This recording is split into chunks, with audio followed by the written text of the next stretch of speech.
There's a major breakthrough tonight in the Jeffrey Epstein case. We now know that federal prosecutors once prepared an entire money laundering case against Epstein that was ultimately never brought.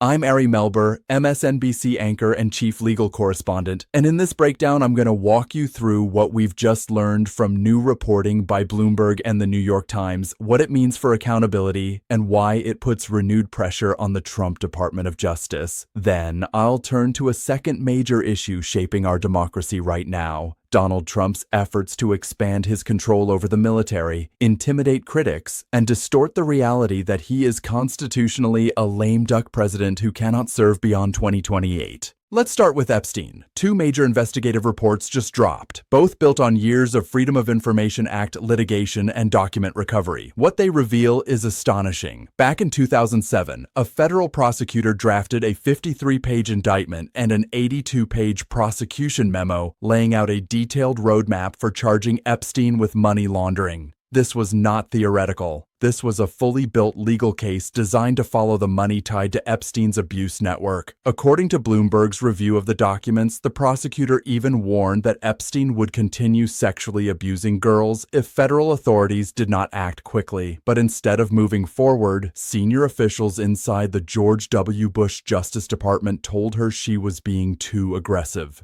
The case was slow-walked and ultimately abandoned. That money laundering indictment was never filed. And instead, Epstein received the now infamous sweetheart non-prosecution deal in Florida that shielded him from federal charges for years. At the same time, the New York Times has revealed stunning new information about Epstein's financial relationship with JP Morgan Chase, the largest bank in the United States. Epstein was a valued client at the bank for years, even after his criminal conduct was widely known. Internal records now show that JP Morgan eventually flagged more than 4,000 transactions totaling over $1 billion as suspicious. But here's the disturbing part. According to the Times, many of those suspicious activity reports were only filed after Epstein had already died. That raises enormous red flags. Banks are legally required to monitor customer behavior and flag potential criminal financial activity in real time. Filing those reports after Epstein's death suggests the bank had the information earlier but failed to act when it could have mattered most. Why does this matter? Because you only launder money when there is something illegal to hide. Laundering is not about normal business. It's about concealing proceeds tied to crimes, trafficking, fraud, extortion, blackmail, organized criminal activity. Trump's own Commerce Secretary, Howard Lutnick, has said publicly that Epstein operated as a major blackmailer, using money and leverage to protect himself. That directly contradicts the Trump DOJ memo that recently declared there was no blackmail and no further crimes to investigate. Those two versions cannot both be true.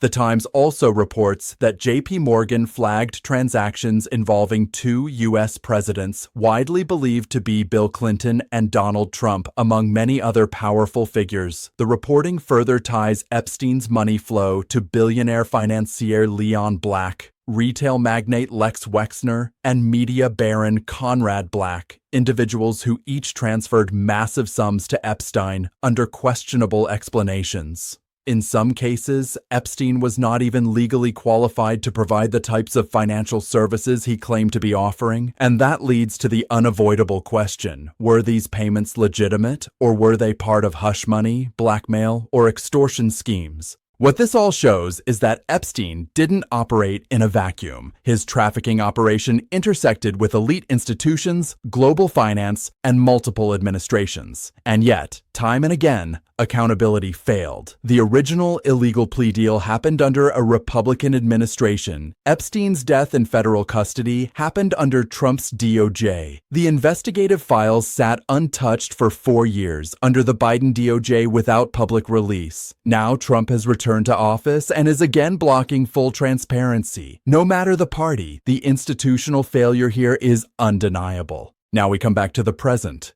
If a money laundering indictment was fully drafted in 2007, if banks flagged over $1 billion in suspicious transactions, and if Epstein himself was previously investigated by federal prosecutors, then the credibility of the recent Trump DOJ claim that there is nothing more to investigate collapses under its own weight. If investigative journalists can uncover this through lawsuits and document reviews, then the federal government absolutely has far more in its possession. Which brings us back to the core question that has never been fully answered, and that still matters to the victims and to the rule of law. Who else was involved? Who escaped accountability? And who used power to make sure this stayed buried? Now I want to turn to the second part of this breakdown, Donald Trump's deepening lame duck problem, and his growing efforts to compensate for it through intimidation and power consolidation. Trump won re-election last year by a narrow margin. He did not earn a sweeping mandate, and almost immediately after returning to office, his approval ratings dropped faster than most second-term presidents in modern history. Public protests today rank among the largest of the past several decades. Yet at the same time, Trump is acting with unprecedented brazenness, directing prosecutions of personal enemies, threatening media figures, abusing regulatory powers, weaponizing the FCC, and presiding over business arrangements that have delivered billions to his family through cryptocurrency and overseas ventures. Some of that may be technically legal, some may raise serious corruption and bribery concerns, but all of it represents an unprecedented collapse of ethical boundaries.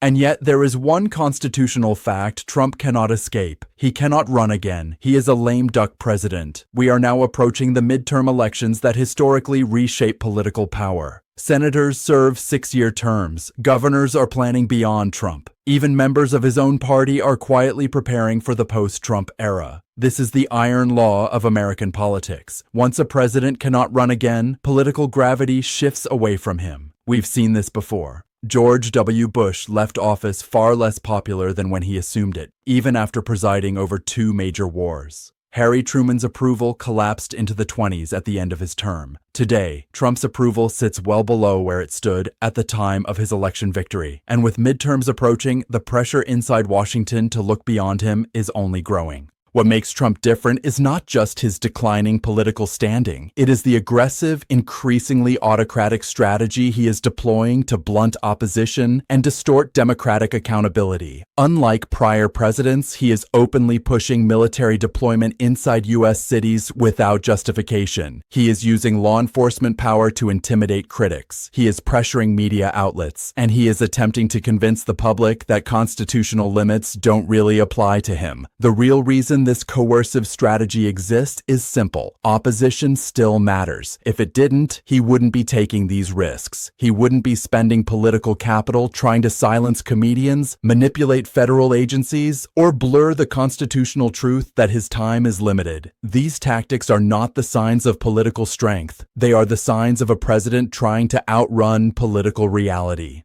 And that brings us full circle to the Epstein investigation too, because at the end of the day, sunlight remains the greatest disinfectant. The same reporting pressure that is forcing new documents into public view is the same force that ultimately restrains power in a democracy. Whether it's corruption, trafficking, financial crimes, or abuses of executive authority, accountability only happens when institutions are pushed by public demand. We are now entering a definitive test of whether the United States is willing to confront long-buried crimes at the highest levels and defend the core principle that no one, not billionaires, not banks, not presidents, is above the law. That question remains open. But the facts emerging now make one thing clear. The cover-ups were real, the failures were systemic, and the truth is finally pressing its way to the surface.